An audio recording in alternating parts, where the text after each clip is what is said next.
Assalamualaikum warahmatullahi wabarakatuh. Selamat sore, Bu Irma dan teman-teman semuanya. Kami akan mempresentasikan mengenai permen jelly dengan dosen pengampu Ibu Irma Ratna Kartika. Boleh di next? Sebelum memasuki materi, perkenalkan kami dari kelompok 12 yang beranggotakan saya sendiri Devi Alventina Sipayung dan rekan saya Naila Musofa dengan NIM yang tertera di PPT berikut ini. Boleh di next? Adapun topik pembahasan yang nantinya akan kami presentasikan, yang pertama sejarah mengenai permen jelly, kemudian akan dilanjutkan dengan pengertian dari permen jelly, jenis-jenis permen, komponen biomolekul yang terkandung dalam permen jelly, sifat fisika dan kimia, proses pembuatan, video proses pembuatan, zat adiktif, manfaat, efek samping dari mengkonsumsi permen jelly secara berlebihan, dan yang terakhir ada penyimpanan yang disarankan untuk permen jelly. Next. Yang pertama, sejarah permen. Permen pertama kali dimulai itu ada di Amerika di awal abad ke-18, di mana permen jelly pertama kali dikembangkan di Jerman pada awal 1900-an dan baru terkenal terutama di Amerika Serikat sekitar pada 1980-an. Boleh di next? Apa itu permen? Permen atau kembang gula lunak merupakan jenis makanan selingan yang berbentuk padat yang berbahan dasar gula, air, dan sirup fruktosa. Kemudian, permen dapat dibuat dengan mendidihkan campuran gula dan air bersama dengan menggunakan bahan pewarna dan pemberi rasa sampai mencapai kadar air kira-kira mencapai 3%. Next.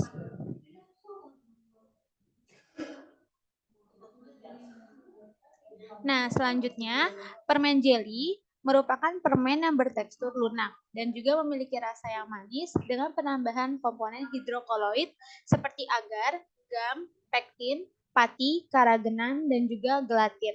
Dan nantinya komponen ini akan dijelaskan lebih lanjut di slide berikutnya, di mana pada komponen penambahan inilah yang nantinya akan menghasilkan tekstur kenyal dalam permen. Next. Nah, selanjutnya di sini akan dibahas mengenai jenis-jenis permen. Jenis-jenis permen itu dibagi menjadi dua. Yang pertama, permen lunak dan juga permen yang bertekstur keras. Nah, pada permen lunak ini yang pertama itu ada permen jelly. Nah, permen jelly merupakan produk olahan permen yang memiliki tekstur lunak dan juga yang diproses sedemikian rupa sehingga nantinya pada permen tersebut akan dicampur dengan lemak, gelatin, emulsifier, dan juga bahan lainnya. Kemudian yang kedua, di sini terdapat permen lunak jenis taffy. Taffy merupakan permen yang pertama kali ditemukan di Amerika Serikat yang dapat dibuat dengan memberikan tekstur dalam permen tersebut menjadi lunak yang terbuat dari gula rebus dan juga mentega. Nah, selanjutnya yang ketiga ini ada marshmallow. Nah, marshmallow atau yang biasa dapat kita temukan juga di warung sekitar kita, itu merupakan permen kenyal yang bertekstur ringan dan juga memiliki banyak warna dan juga beraroma manis. Kemudian selanjutnya yang keempat ini ada nougat. Nougat merupakan permen yang terbuat dari putih telur yang dikocok dan juga terbuat dari sirup gula yang direbus seperti pembuatan yang sama dengan marshmallow. Kemudian yang terakhir jenis permen lunak yaitu adalah permen karet yang merupakan permen kunyah yang memiliki ciri khas yaitu mengeluarkan gelembung dan juga warna dari permen karet ini tuh beraneka ragam dan juga memiliki banyak varian rasa. Boleh di next? Nah, selanjutnya yang kedua ini ada permen keras. Nah, yang pertama permen keras itu ada fondan. Jadi fondan itu merupakan permen yang dapat digunakan untuk membuat krim. Nah, permen fondan ini nantinya dapat dicelupkan atau juga dapat digulung teksturnya.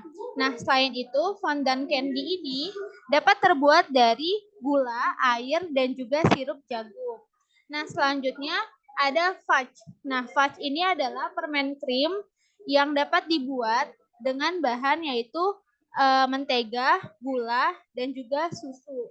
Bisa juga dilakukan penambahan pada coklat ataupun dari rasa lainnya. Nah, sejenis permen fudge ini nantinya dapat juga dibumbui dengan perisa vanila. Nah, selanjutnya di sini ada permen penuche.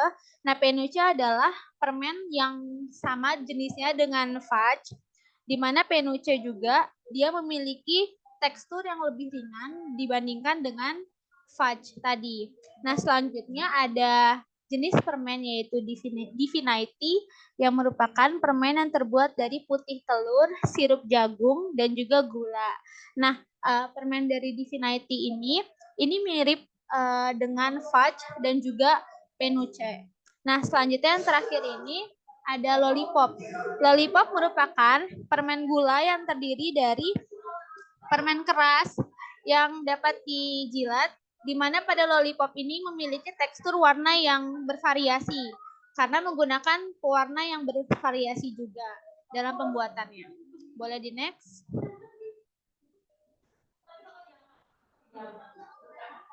Nah, selanjutnya di sini ada kandungan gizi dari permen jelly, di mana pada kelompok kami ini menggunakan permen Yupi Baby Bear dan juga permen Gummy Bear. Nah, pada permen Yupi Baby Bear ini diperoleh kandungan kalorinya sebesar 50 kalori dalam satu pak Yupi Baby Bear atau sebesar 15 gram. Kemudian lemaknya tidak ada dan juga karbohidratnya sebesar 12 gram dan proteinnya sebesar 1 gram. Nah, dari karbohidrat sebesar 12 gram, itu di dalamnya terdapat gula sebesar 9 gram yang nantinya juga dapat mempengaruhi kadar dari karbohidrat. Nah, selanjutnya nanti dari kandungan gizinya akan dibahas di slide berikutnya. Kemudian pada permen dari Gummy Bear itu diperoleh energi atau kalori itu sebesar 335 kilokalori. Kemudian juga di sini terdapat karbohidrat sebesar 76 gram, gula sebesar 51 gram, kemudian protein sebesar 7,4 gram. Next. Selanjutnya di sini dijelaskan komponen biomolekul. Nah, di sini ada karbohidrat, di mana karbohidrat merupakan salah satu zat gizi yang diperlukan oleh manusia yang dapat berfungsi untuk menghasilkan energi bagi tubuh manusia. Nah, tadi karbohidrat dari permen jelly itu dia sangat tergolong cukup tinggi karena di dalamnya terdapat gula, yaitu mengandung sukrosa dan juga agar-agar yang nantinya dapat memberikan rasa yang manis dan juga tekstur yang kenyal dalam permen jelly. Nah, sukrosa di sini termasuk golongan karbohidrat. Dia berasa manis, berwarna putih, higroskopis, dan larut dalam air. Nah, sukrosa juga termasuk dalam golongan disakarida yang terdiri dari glukosa dan fruktosa. Untuk struktur dari senyawanya bisa dilihat di slide berikut ini. Sedangkan agar-agar merupakan zat berupa gel yang dapat terbuat dari alga ataupun rumput laut. Nah, pada agar-agar ini juga dapat mengandung karbohidrat kompleks yang berupa polisakarida. Nah, seperti yang kita ketahui, tadi juga sudah disinggung bahwa fungsi karbohidrat itu untuk menghasilkan energi, menyimpan energi, membangun makromolekul, dan juga sebagai metabolisme dari lipid. Nah, pada permen jelly yang tadi sebanyak 100 gram, itu ternyata mengandung total karbohidrat sebesar 76 gram. Next.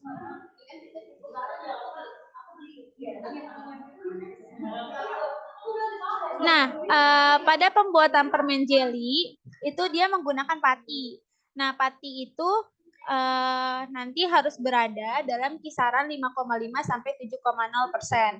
Meskipun pada beberapa produk jenis marshmallow itu dapat membutuhkan kadar pati sebesar 5,0%. Nah, jadi pati ini juga dia salah satu yang mempengaruhi kadar karbohidrat dalam permen jelly itu dia cukup tinggi. Nah, pati merupakan karbohidrat jenis polisakarida yang terdiri dari monomer glukosa yang nantinya akan bergabung dalam ikatan 1,4. Nah, bentuk paling sederhana dari pati ini yaitu polimer linear amilosa, yaitu amilopektin dalam bentuk bercabang. Nah, struktur dari amilosa dan amilopektin ini bisa dilihat dari gambar berikut ini. Kemudian, pati adalah sumber karbohidrat terpenting yang nantinya pati ini dapat menyumbang lebih dari 50% asupan karbohidrat dalam pembuatan permen jelly. Next. Nah, selanjutnya penyumbang karbohidrat dalam permen jelly itu ada karagenan. Karagenan itu dia peranannya sama seperti gelatin. Jadi dalam membuat permen jelly itu bisa opsi dalam membuatnya itu bisa menggunakan karagenan dan juga bisa dengan menggunakan gelatin. Nah, di sini karagenan ini dia dapat berfungsi sebagai pengental dan juga bahan pembentuk gel, sehingga nantinya akan menghasilkan permen jelly dengan tekstur yang kokoh, tetapi mudah dikunyah saat dimakan. Nah, di slide ini terdapat struktur dari karagenan. Karagenan merupakan karbohidrat alami yang berbentuk polisakarida yang dapat diperoleh dari rumput laut merah. Jadi karagenan ini mengandung 15-40% kandungan dari ester sulfat yang dapat menjadikannya polisakarida anionik. Nah, total karbohidrat yang dihasilkan dari karagenan itu adalah sebesar 64,82 gram. Jadi kalau gelatin itu dia berasal dari hewan, sedangkan karagenan itu berasal dari tumbuhan. Next. Oke, selanjutnya masuk ke komponen biomolekul protein. Protein merupakan makromolekul yang terbentuk dari asam amino yang tersusun dari atom nitrogen, karbon, dan juga oksigen. Nah, beberapa jenis dari asam amino ini yang mengandung sulfur dapat dihubungkan oleh ikatan peptida. Nah, protein yang terkandung itu berasal dari gelatin dan juga agar-agar yang digunakan oleh permen jelly sebagai pengemulsi dan juga pembentuk gel dalam permen. Nah, seperti yang kita ketahui, fungsi dari protein yaitu tadi sebagai zat pembangun tubuh untuk mengganti dan memelihara sel tubuh yang rusak, kemudian mencerna makanan dan juga dapat berperan dalam kelangsungan proses normal dalam tubuh, dan terakhir sebagai sumber energi, di mana menyumbang dalam 1 gram protein itu menghasilkan 4 kilokalori energi. Nah, pada permen jelly sebanyak 100 gram itu mengandung 7,4 gram protein. Next.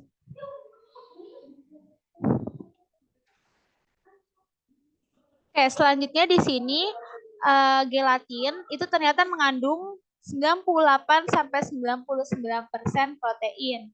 Nah, tadi yang sudah dijelaskan juga bahwa gelatin itu dapat diperoleh dari kolagen pada kulit, tulang belulang, dan juga kasein dari tulang hewan. Bisa menggunakan sapi, ikan, dan juga babi. Nah, kolagen yang terhidrolisis pada gelatin itu ternyata mengandung 9 asam amino esensial, yaitu ada glisin sebesar 26,34%, kemudian prolin sebesar 10-18%, dan yang terakhir ada hidroksiprolin sebesar 7-15%. Ketiga ini merupakan asam amino yang paling tinggi dalam gelatin. Kemudian asam amino lainnya yang berkontribusi dalam gelatin itu bisa dilihat terdiri dari alanin, arginin, asam aspartat, asam glutamat. Dan juga masih terdapat lainnya yang memiliki kadar yang lebih sedikit. Nah, bisa dilihat di sini struktur dari glisin, prolin, dan juga struktur dari gelatinnya. Next. Oke, selanjutnya tadi gelatin dapat menyumbang protein. Selanjutnya di sini ada agar-agar yang mengandung sekitar 0,02 sampai 0,06% protein. Nah, agar-agar ini larut dalam air mendidih pada larutan sebesar 1,5% dan juga agar-agar nanti dapat membentuk gel pada suhu ruang kurang lebih dari 37 derajat Celcius. Nah, selanjutnya ada karagenan yang ternyata mengandung kadar protein sebesar 0,8%. Nah, karagenan berasal dari rumput laut yang di dalamnya terkandung protein. Nah, protein dalam 100 gram rumput laut itu sebesar 6 gram. Next. Selanjutnya di sini ada vitamin D. Vitamin D menjadi vitamin larut lemak yang dapat dikenal dengan nama kalsiferol. Nah, vitamin D yang terdapat dalam gelatin itu menjadi komposisi penting dalam pembuatan permen jelly. Nah, bisa dilihat di sini manfaat dari vitamin D dapat memperkuat otot, meningkatkan kesehatan tulang dan gigi, meningkatkan daya tahan tubuh, dan juga mengatur kadar insulin bagi penderita diabetes. Nah, bisa dilihat di sini struktur dari vitamin D juga. Next.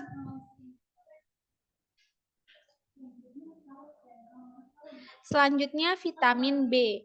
Vitamin B menjadi vitamin larut dalam air, di mana vitamin B itu bisa terdapat dalam agar-agar yang menjadi komposisi penting dalam pembuatan permen jelly. Sebelumnya,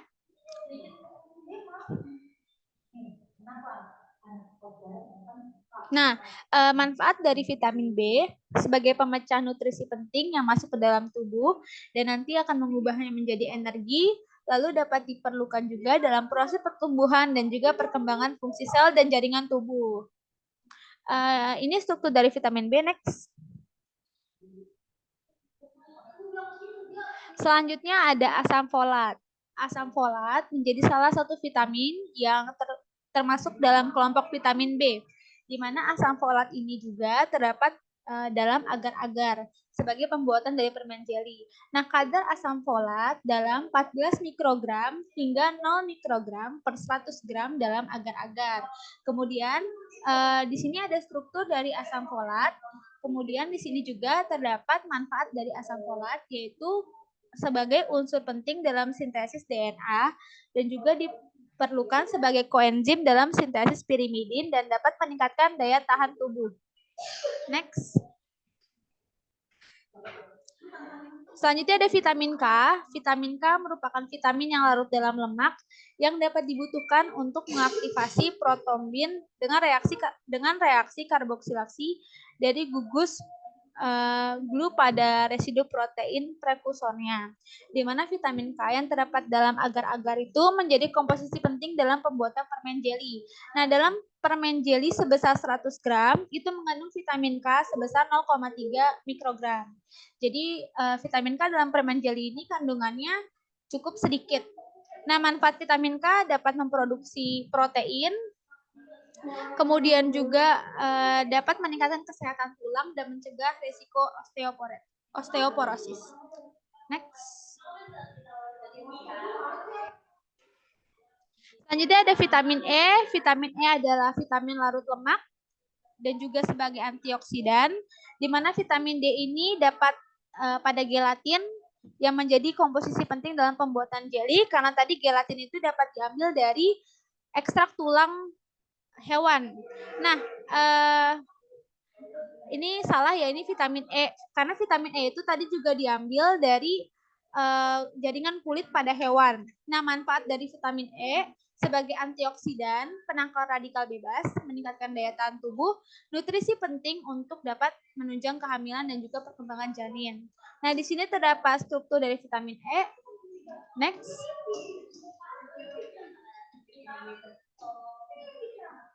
Nah, selanjutnya di sini ada mineral yang terkandung dalam permen jelly, yang di sini ada kalium yang dapat diperoleh dari gelatin sebesar 9 gram yang mengandung 179 mg kalium.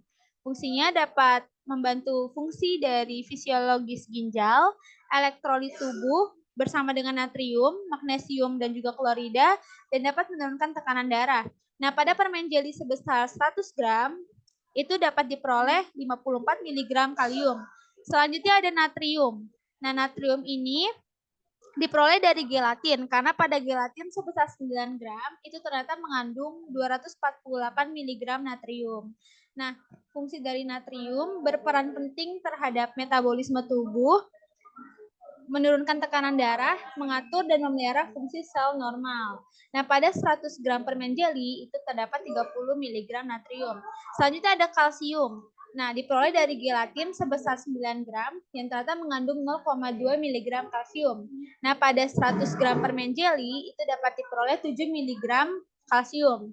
Nah, di sini ada zat besi. Pada 100 gram permen jelly diperoleh 0,37 mg. Next. Selanjutnya ada yodium. Jadi pada yodium ini dalam 100 gram agar-agar yang digunakan dalam produksi permen jelly terdapat 160 mg yodium. Selanjutnya ada magnesium. Pada 100 gram agar-agar diperoleh sebesar 67 mg. Dan yang terakhir ada selenium yang terdapat dalam 20 gram agar-agar yang digunakan itu ada 0,08 mikrogram selenium. Next. Nah, komponen biomolekul selanjutnya ada air.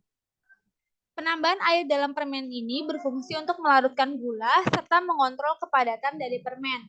Nah, air yang digunakan untuk melarutkan bahan pembentuk gel selanjutnya diaduk hingga larut, lalu ditambahkan sukrosa, dan terakhir dapat ditambahkan rasa pada permen, sehingga nantinya dapat diperoleh tekstur yang kenyal dalam permen jelly.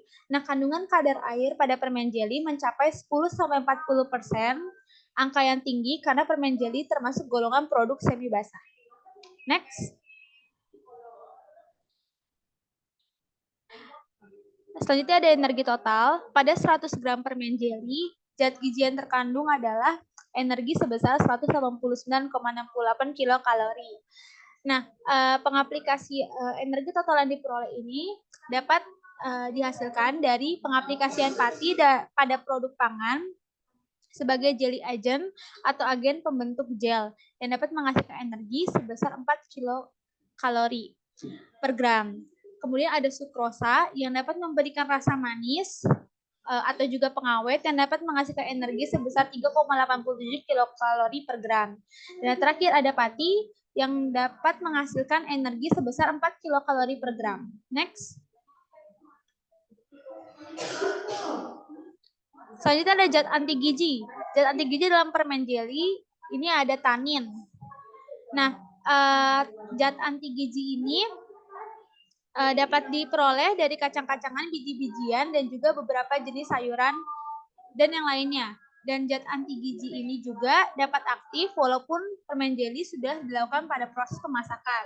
Nah, zat anti gizi pada kedelai yaitu pita dan tanin adalah pada sagu dan juga aren yang dapat memperlambat atau menurunkan daya cerna dari pati. Jadi kalau misalkan permen jelly yang menggunakan rasa seperti yang permen jelly yang menggunakan rasa dari buah-buahan itu dapat mengandung zat anti gizi yang berupa tanin. Struktur tanin dapat dilihat dari slide berikut ini. Next. Selanjutnya ada asam fitat. Asam fitat itu merupakan bentuk simpanan fosfor yang ditemukan dalam biji-bijian, kacang-kacangan, dan juga kacang polong yang belum diproses. Nah, daya cerna pati adalah tingkat kemudahan fotogenesis pati untuk dapat dihidrolisis oleh enzim pemecah pati menjadi unit yang lebih kecil. Nah, semakin tinggi kandungan amilopektin, maka pati akan semakin sulit untuk dicerna. Jadi asam fitat juga dapat ditemukan pada saat penambahan tepung dalam permen jelly. Nah, faktor yang dapat menurunkan daya cerna pati yaitu saat keberadaan dari zat anti gizi atau anti amilase seperti serat, pangan maupun tanin, dan juga struktur kimia dalam pati. Struktur dari asam fitat bisa dilihat dari slide berikut. Next. Selanjutnya ada sifat fisika dan kimia. Sifat kimia yaitu kadar air sebesar 10-40%, kadar protein 1 gram pada 16 gram permen jelly, kadar karbohidrat 15 gram, ia mengandung total karbohidrat sebesar 12 gram, lalu nilai pH 4,5 hingga pH-nya mencapai 6. Nah, semakin banyak jumlah gram yang diberikan, maka pH permen jelly cenderung semakin asam. Next. Selanjutnya sifat fisikanya, tekstura lunak, warna bervariasi, aroma khas buah-buahan, dan rasanya manis. Next.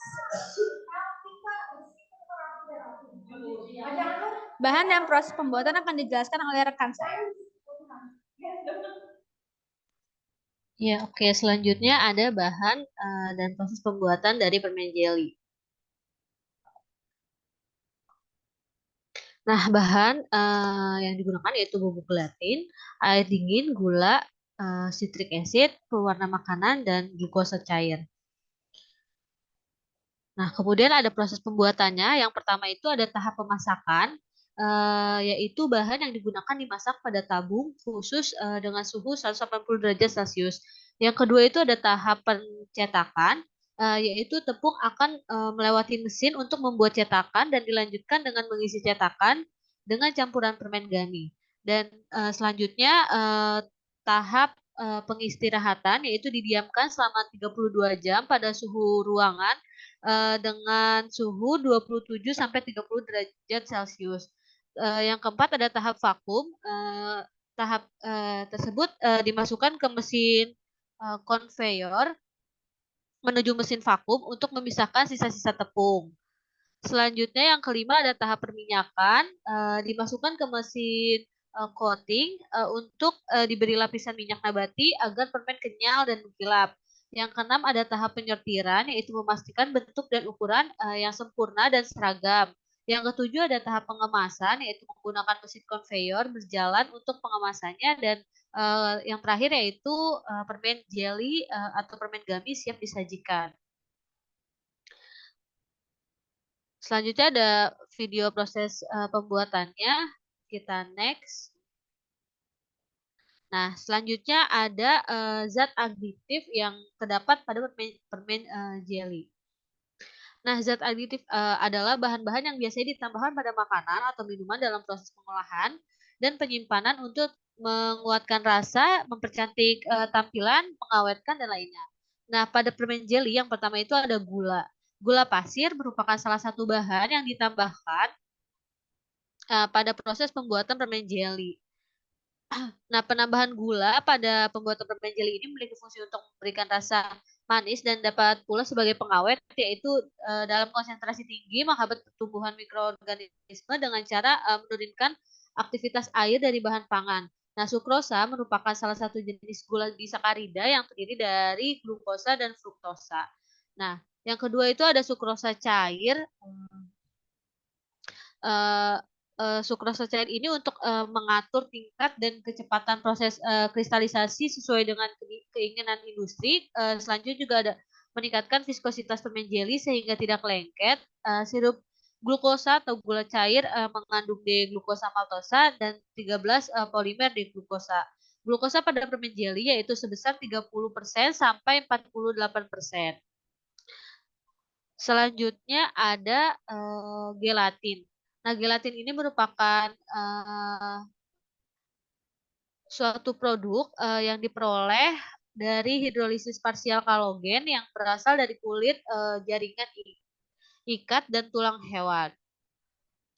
Nah, gunanya sebagai gelling agen atau pembentuk gel, kemudian juga dapat menghambat kristalisasi gula. Selanjutnya juga mengubah cairan dengan menjadi padatan yang elastik. Dan yang terakhir itu memperbaiki bentuk dan tekstur permen jelly yang dihasilkan. Nah, yang keempat itu ada asam sitrat. Keberhasilan pembuatan jelly tergantung dari derajat keasamannya. Untuk mendapatkan pH yang diperlukan, yang pertama itu sebagai alat penyangga untuk menjaga kestabilan pH, kemudian pemberi rasa asam, dan yang terakhir mencegah kristalisasi gula. Nah, asam sitrat yang ditambahkan pada permen jelly itu berkisar 0,2 sampai 0,3%. Selanjutnya yang kelima ada sodium propionat. Nah, ini sebagai bahan pengawet, eee, penambahan pengawet diperlukan untuk memperpanjang waktu simpan. Sodium propionat efektif dalam menghambat pertumbuhan kapang dan beberapa jenis bakteri. Selain itu, sodium propionat juga efektif pada pH 5 sampai 6 dan daya pengawetnya berkurang jika semakin, tinggi pH-nya. Nah, penambahan sodium propionat, pada makanan itu maksimum 0,3%. Dan, selanjutnya ada pewarna makanan. Permen jeli memiliki beragam warna yang menarik dan rasa yang manis. Pewarna yang digunakan umumnya adalah pewarna, sintesis karena memiliki keunggulan seperti stabilitas warna dan variasi warnanya lebih baik dibandingkan pewarna, alami. Dalam pembuatan permen jeli ini umumnya ditambahkan, bahan pewarna untuk mendapatkan kenampakan yang menarik, juga jenis pewarna yang digunakan, baik itu secara pewarna alami atau pewarna, sintetik, itu pewarna alami itu sudah jarang sekali gitu digunakan. Karena pewarna sintetik itu lebih disukai, karena lebih ekonomis, praktis praktis dan sifat pewarnaannya juga lebih stabil dan, lebih beragam. Kemudian ada manfaat dan efek samping dari kita memakan permen jeli.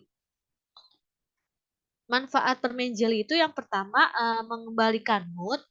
Nah, mengunyah permen, kenyal dengan citra rasa yang manis seperti permen jeli atau permen Yupi, ini mampu meningkatkan mood kita yang, lagi buruk gitu. Nah, mood kita bisa kembali membaik setelah mengkonsumsi permen, manis ini. Kemudian kita juga bisa memiliki variasi rasanya, sesuai kesukaan kita gitu. Nah, yang kedua itu ada mencegah bau mulut. Nah, masalah bau mulut ini bersumber dari gigi berlubang dan membusuk, kotoran pada mulut, serta, zat buangan yang dihasilkan dari pencernaan bakteri. Kombinasi ketiganya menghasilkan, senyawa kimia yang menimbulkan bau yang tidak sedap. Manfaat lain ini juga, bau mulut ini karena produksi air liur ini meningkat, saat pengunyah permen sehingga menjaga, mulut dan gigi bersih dari, bakteri gitu. Selanjutnya ada manfaat jeli itu sendiri, yang pertama itu ada baik untuk kulit, nah jeli ini mengandung asam amino alami yang baik untuk kulit. Nah ini, dapat membantu, pembentukan sel-sel baru dalam tubuh, serta membantu mencegah tanda normal dari penuaan, dan baik juga untuk memproduksi, kolagen gitu. Jeli juga akan kaya asam aspartat yang membantu dalam proses, regenerasi sel. Nah, yang kedua itu ada menjaga berat badan. Nah, jeli ini memiliki kalori yang rendah sehingga membantu, dalam menjaga berat badan. Dan jeli, nggak mengandung gula yang terlalu tinggi.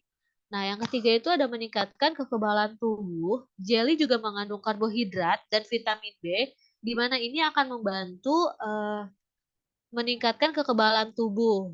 Kebanyakan orang yang sering memilih konsumsi jeli setelah berolahraga, atau saat, mengalami stres atau depresi. Selanjutnya ada memelihara kesehatan rambut. Kandungan asam folat dalam, jeli ini akan membantu menjaga kesehatan rambut seperti mencegah masalah penipisan rambut, dan juga rambut rontok. Dan yang terakhir itu mengurangi stres. Asam amino esensial yang terkandung dalam jeli juga dapat mengatasi masalah stres dan, mampu membantu kita untuk mengurangi tanda-tanda depresi. Oke, selanjutnya ada, efek kelebihan mengkonsumsi permen jeli. Nah, efek samping yang pertama yaitu, diabetes atau meningkatkan resiko diabetes. Mengkonsumsi permen dapat meningkatkan, resiko diabetes yaitu karena, jika kondisi, tubuh memiliki kadar gula darah yang sangat tinggi. Nah, ini merupakan, faktor resiko utama, munculnya penyakit diabetes. Nah, yang kedua itu ada gigi berlubang. Permen adalah satu makanan yang tinggi gula, yang konsistensinya lengket, sehingga kedua sifat, tersebut sangat ideal untuk memicu, terjadinya gigi berlubang. Nah, gula merupakan makanan utama bakteri penyebab gigi berlubang dan dengan, konsistensinya yang, lengket. Nah, sisa permen akan, lebih sulit dibersihkan terutama jika terselip di sela-sela gigi. Nah, selanjutnya ada obesitas atau menyebabkan obesitas. Nah, beberapa permen juga mengandung lemak sebagai salah satu bahan pembuatannya. Nah, hal ini membuat permen termasuk sebagai salah satu makanan tinggi kalori dengan asupan kalori yang berlebih di tubuh akan memicu kenaikan berat badan yang jika terus-menerus terjadi dapat menyebabkan menjadi obesitas.